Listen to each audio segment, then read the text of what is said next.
You're listening to the Belmar Bytes podcast, brought to you by Belmar Consulting.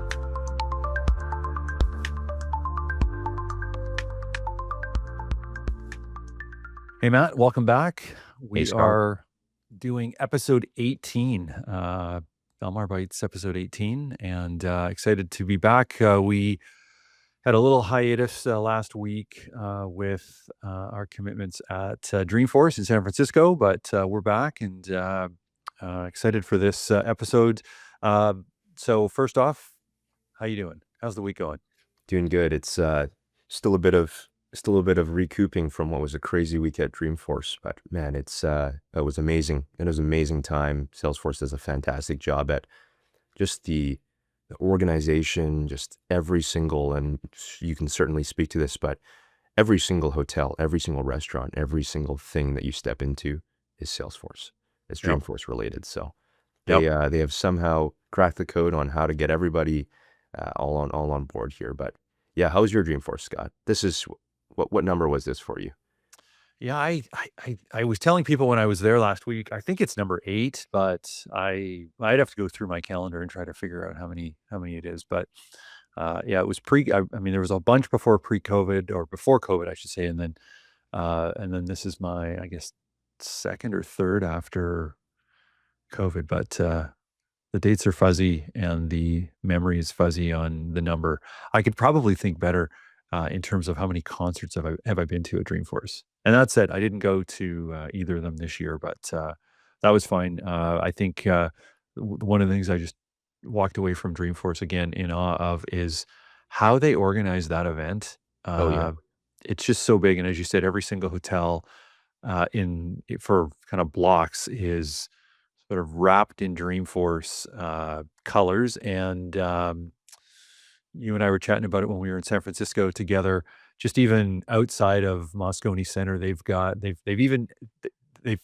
detailed enough to think about where should Uber and Lyft pickups be, and they've got Yeah. signage on the side of the street for this. So I can't imagine the undertaking it would be to put this whole thing together, but Yeah. thankfully, that's not something I have to worry about. I just get to go and enjoy it and participate in it. And we had a great time with customers. We had a great time with partners, and we had an awesome time with our colleagues at Salesforce. And but we've got some predictions that we talked about in our last episode that we need to we need to validate who was right. How close did we get? Oh yeah. What are the outcomes from the prediction show that we did a couple of weeks back? So Do you want to why just don't you kick yeah? why Do don't you you want kick us to off? recap? You kick us off. Sure. Okay. So here, I've got this open here because I don't want to make things up.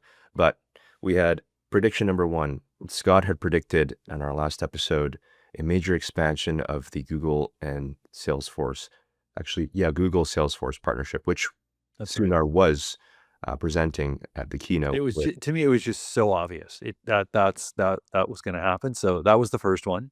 Okay. I predicted Agentforce 3.0 following the prior naming convention, as well as Slack as the front door or Slack as the main interface. So that was my second and third prediction. And Yeah, then you had doubled down on just everything Agentforce, yeah, Agentic yeah, as well. yeah. I can't remember actually. I'd have to go back and listen to our previous pod, because in my notes I had 3 predictions, but then I also had some notes here that I was reading about that last one that you referenced, which is the agentic, everything just being agent force and being agentic. So let's say we had 4. How do Sure. we do? So I can answer. Maybe I'll answer mine and you can answer yours. So Sure. I'll start. Uh, the keynote was on Tuesday, and Sundar was on Thursday, I believe, when Mark Benioff did a fireside chat with him. It was either Wednesday or Thursday, but Tuesday I was expecting big announcement out of Mark Benioff and out of Salesforce regarding Google. Turns out that announcement was not with Google; it was with OpenAI. So uh, I was a little off, but I guess I was in the ballpark in terms of just making an announcement with one of the a large vendors, AI vendors, and it. I was a little surprised that it wasn't Google, just given as we've already talked that Sundar was a guest, and must have been kind of a weird experience for him in terms of, hey, we made this big announcement with OpenAI, but maybe to soften the blow a bit. I also read. I didn't actually hear this while I was there last week, but I read they also made an announcement with Anthropic. So there's it's kind of, I guess, a divide and conquer strategy. They're using different technology for different use cases, but yeah, OpenAI was the big one last week. So, what about you? Agentforce 3.0 was the prediction. Yeah, Where did so it I was land? off by about 2 numbers here. I was just missing the 6. So they introduced Agentforce 360, which I expected, as many did, that a new iteration of Agentforce would come out, but it came packed with pretty powerful new functionality, and we got to see it. One of the predictions that I didn't mention that I had made, so I'll give myself a kudos here, was using voice as a medium through Agentforce, and more a different medium than just text-based, chat-based. So that was also released as well, being able to interact and pass through media and generate media, which is really exciting for Agentforce 360. One other thing that they introduced too was Agentforce Vibes, which I didn't predict that, but that is pretty in line with a lot of what's happening within the AI, let's call it revolution, if you will, around vibe coding, natural language processing, just being able to interact and develop through an agent. So uh, I'll give myself half a point, off by a couple numbers. Yeah, yeah. Maybe I can jump in on that. I remember we met with our leadership team 6 months ago. We talked about the day will come when a customer can type into a prompt and configure Salesforce, and I wasn't sure how that would manifest itself. But, it seems like V1 of that has been announced, in, Agentforce Vibes. So, I haven't actually had my hands on the keyboard to see what this looks like yet, but it's gonna be interesting to see, what this looks like. And, I think for us, Matt, we've certainly have talked about it, certainly as a hedge. How do we you know, the a lot of the value we bring to the customer is our knowledge of how to configure Salesforce, sort of the sort of vast array of Mhm. projects we've worked on, and just the knowledge that we've gained in doing that. And in part, that's what they're paying for, is that knowledge that we can impart in their organization. And if a customer can now just prompt, then what's the value of a Salesforce partner? And I think the counter to that is what I heard, not so much announced at Dreamforce, but just even talked about. Just it was actually addressed. I think Mark Benioff may have addressed it, but I remember just bumping into Salesforce folks and other partners on the street and having conversations, and the direction that AI is going, like, this is there's really no finish line where, an implementation of a project, if I'm moving over, say, from Razor's Edge to Salesforce, well, there's a sort of a clear start and end date to what that project would look like. Um, but with Agentforce, it's an iteration, and it just keeps evolving. And so, perhaps some of our concern of, if there's Agentforce Vibes, if that shows up, what does that mean for us as an organization, and really our uh, value that we bring to a customer? But with the direction things are going here, Agentforce Vibes feels like, it's gonna enable admins to do some of the work maybe that we have done historically, but there's just this whole new array of things that customers are gonna be leaning on us and looking to us for support on. And so it's pretty exciting to see all the evolution that's happening so quickly. Yeah, I think as a partner, certainly it can be a scary, but it's a very exciting announcement actually, because it is just so much faster to get to a value state. If everybody's off of the same baseline and is able to, we really get the opportunity to focus on what we do best, which is industry knowledge, best practices, and being able to map out that longer term vision. But if Agentforce vibes or agents that are going to be deployed on the app exchange, can get somebody to 0 to 1 faster, well, then we can just run alongside them as long as there's some sort of consistency there. So I think it actually equips people. It's kind of like you're increasing the competency and capability out of the box as well. So I'm excited about it. And I think there's going to be some people that will be able to get along and kind of ride along and really just get more value for customers and clients as well. But again, this is a revolution in that this is the way things are going to go and naturally evolve. People still treasure and cherish the insights and the relationships and the Of trust that course. they have, and that's not going away. Which is really just a kind of a good segue into how I think partners and how we're responding as well. Just I think the starting point, rather than spending 4 weeks, 8 weeks, 12 weeks to get somebody from 0 to 1, running alongside a client in almost like a managed services capacity, or what we would call hypercare capacity, it really just enables us to help them and assist them to get them to that starting point where they're doing the brunt of that lifting as well. So again, I think this is faster speed to value or time to value, and it's really exciting. It gives an admin a lot of really amazing tools that they'll be able to utilize here as well. But I digress. That's back to our predictions there. So uh, was it your prediction now, Scott? Well, you know what? In the order in which we've got them in the Google Doc, you're up next with Slack. Mhm.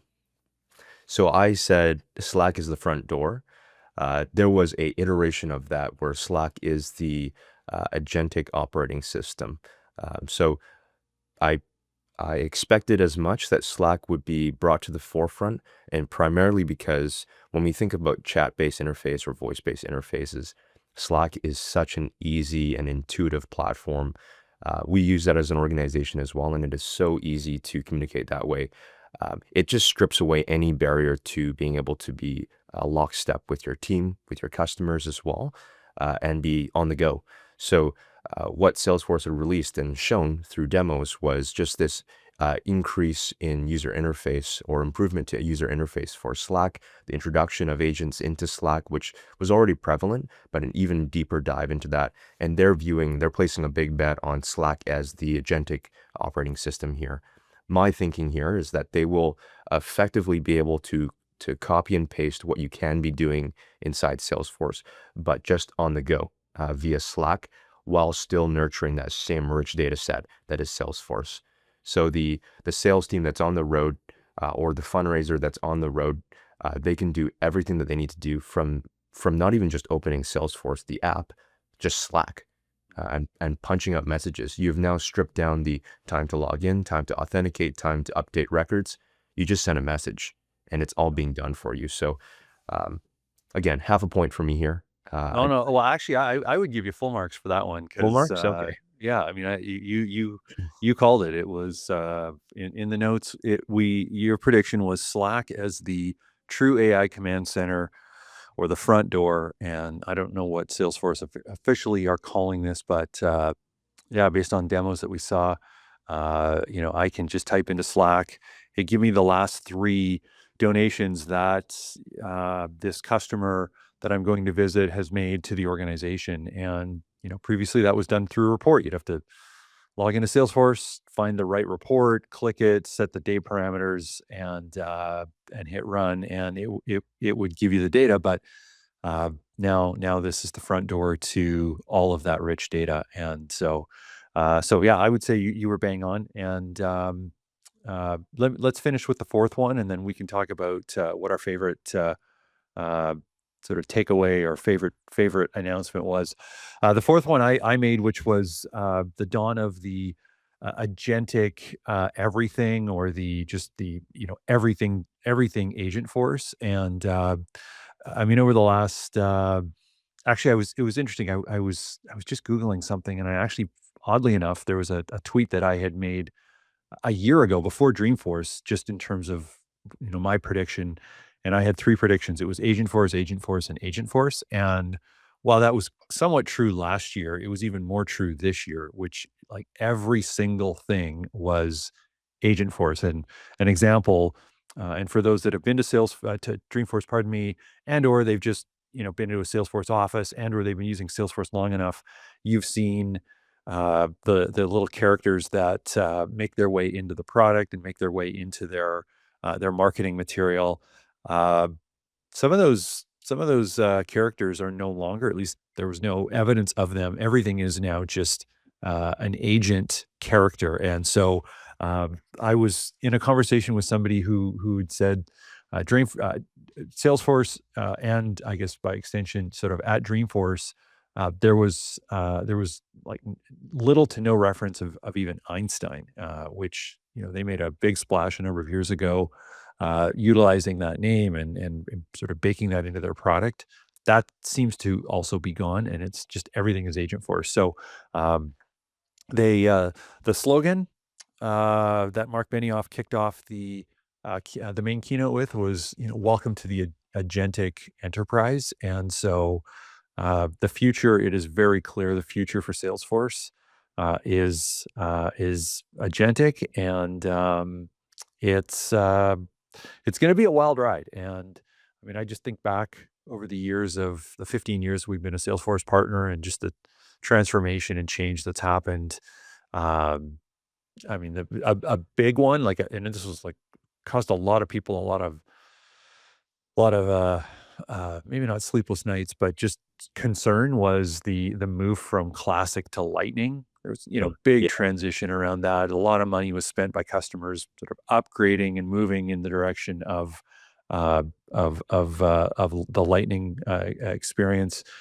And this to me is, orders of magnitude larger in terms of what's going to happen over the next 5 years with Agent Force. And so it's been interesting over the last year. Just customers, many not even really aware. Maybe they've probably seen the marketing material, but maybe they've had conversations with their account executives. But there's been no sort of outbound in our direction where they've said like, "Hey, help me understand this." That's starting with our customer cohort, and it's that's how these things really start. They start with an announcement, there's a little bit of conversation, and that slowly builds, and Yeah. all of a sudden you wake up one day and it's, now everybody is talking about the next wave, which I think we're getting pretty close to that tipping point.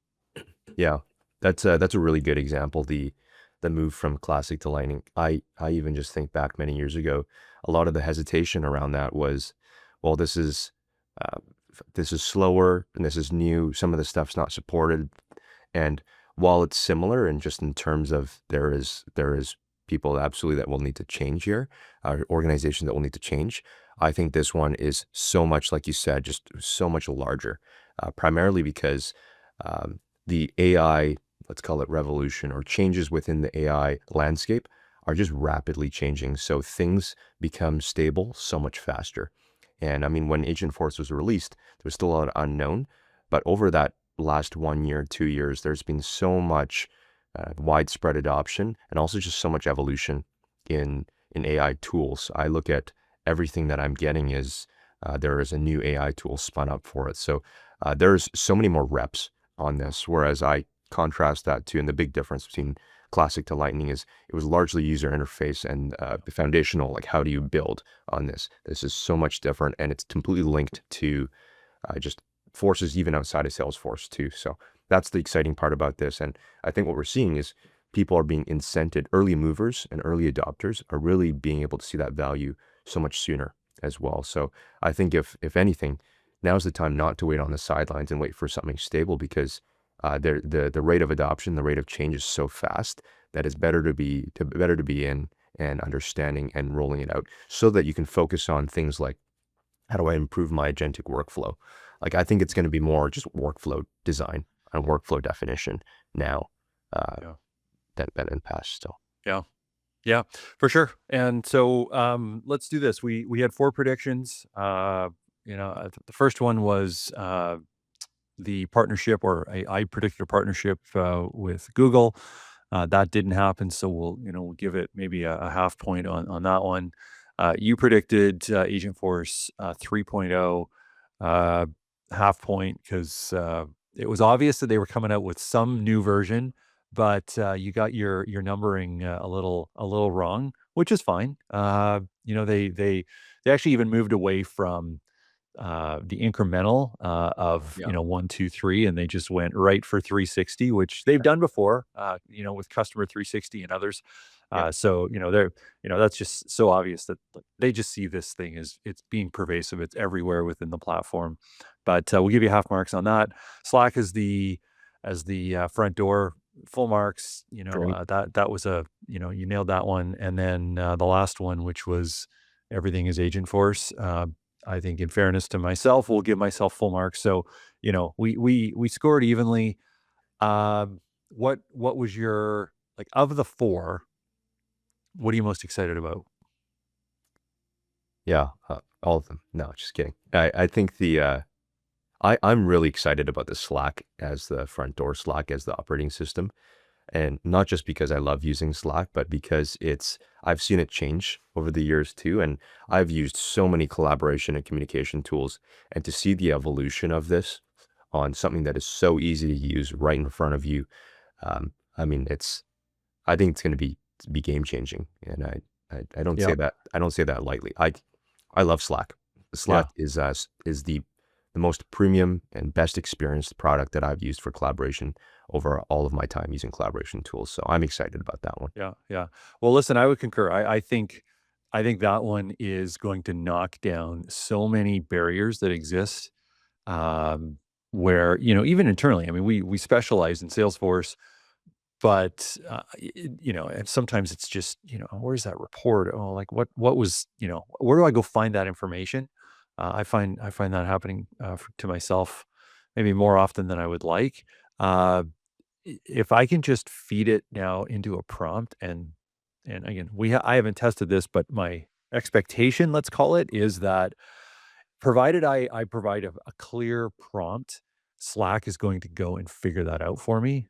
Wow, that's just gonna be insane. So, I can't wait for that for our own use, but I also can't wait for that, for our customers, 'cause I think it's a maybe it's an unwritten rule that sort of the human psychology is if the barrier is too high, I'm just not gonna use that particular feature. Maybe I don't understand it. Maybe it's not configured the right way. Maybe it is configured the right way, and it's just simply I didn't know it existed. Now, if I can just throw things through a prompt at Salesforce, Yeah. let Slack figure out, am I crazy for asking the question that way? And come back to me with, well, hey, did you mean this? And what about this idea? So, I just think it's going to unlock so much value from within this existing Salesforce investment that our customers have made. Totally. Uh, so if you're not using Slack, but you are using Salesforce, here's a plug. Go get Slack, and you need to get started with getting your team ramped up on this. It's very very easy to ramp up on, but my goodness, if once it's fully integrated to Salesforce, watch out. Yeah. So Totally. alrighty. Well, Matt, why don't we call it at that? I think we've covered the highlights from Dreamforce. Now it's digesting all of this, and it's going and working with our customers to help them understand it. And I do want to just give a quick shout out to we had some customers that came to San Francisco last week. It was great to connect. It was really great to connect with many of our I would call them friends and colleagues at Salesforce, and it was great also just to have some of our team down there and just got a chance to hang out Yeah. and focus on what's coming next with Salesforce. So thanks for doing that last week, Matt, and thanks for doing the pod here this week. Always fun doing these, and we'll wrap on that. Great. Thanks, Scott. We'll talk to you soon. This has been another episode of Belmar Bytes, brought to you by Belmar Consulting. You can follow us on Apple, Spotify, YouTube, or on our website at belmarcloud.com.